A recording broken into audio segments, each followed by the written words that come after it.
even wear all the way around when you've got your crankcase splitter on, and when you start winding and tightening it up inside here, just make sure that it's breaking evenly. If it's not, bit of persuasion with something soft, not hard. The problem is you've got these inserts here which are going to hold it together. So slowly, and when you're winding it, you see your crankcase coming apart, and then again just a quick check all the way around. This is coming apart evenly. If you need some taps anywhere,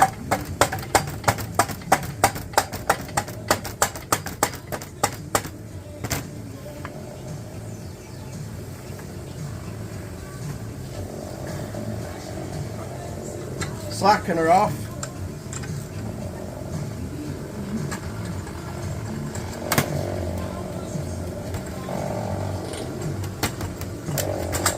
And then you shall be able to remove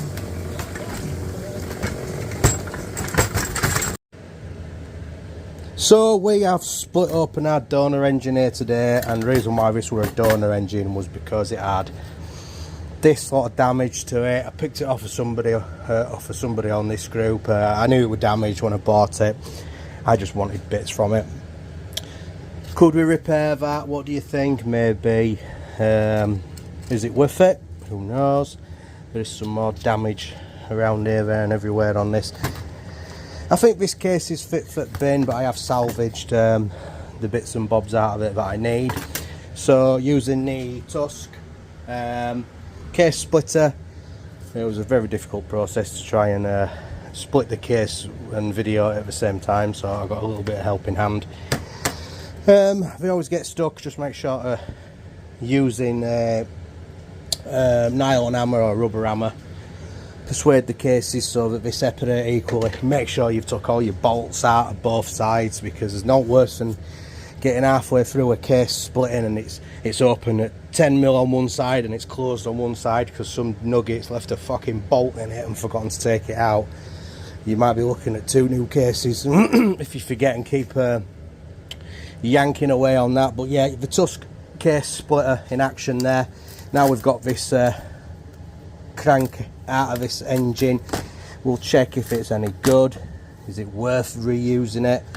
Counterbalancer, just little bits that we can reuse like these, you know, on another engine. This is a perfectly good case, is this, so I'm going to send this in for vapor blasting.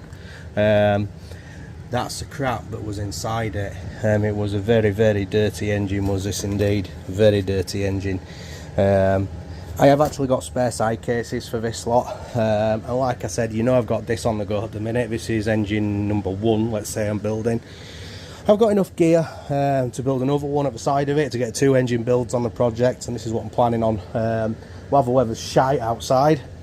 Gearbox wise, we rescued out of this a perfectly intact gearbox, full gearbox system, which I've got laid out in here. As you know, that's a full gearbox for this. This had a couple of pieces that were damaged or missing from it, so we've got 2 new gearboxes there. Happy days. I'll do some micro measurements on this crank and see what sort of play, if any, we have in it. See if it's any good, see if it can be reused. The piston's fried, the rings are welded to it. Obviously you'd never reuse this old piston in this, but these are expensive and hard to come by, and if they've been looked after with oil and there's no play in them, the threads are good on either side, there is nothing wrong with reusing a crank. There's not. If you know somebody that can press new bearings and con rods on them, that's great. Send it off, get it done. But you might find it's just as cheap just to buy a hot rods crank by doing that. So yeah, we'll let you know how we get on. Thank you. That's case splitting exercise. Thank you. Bye bye.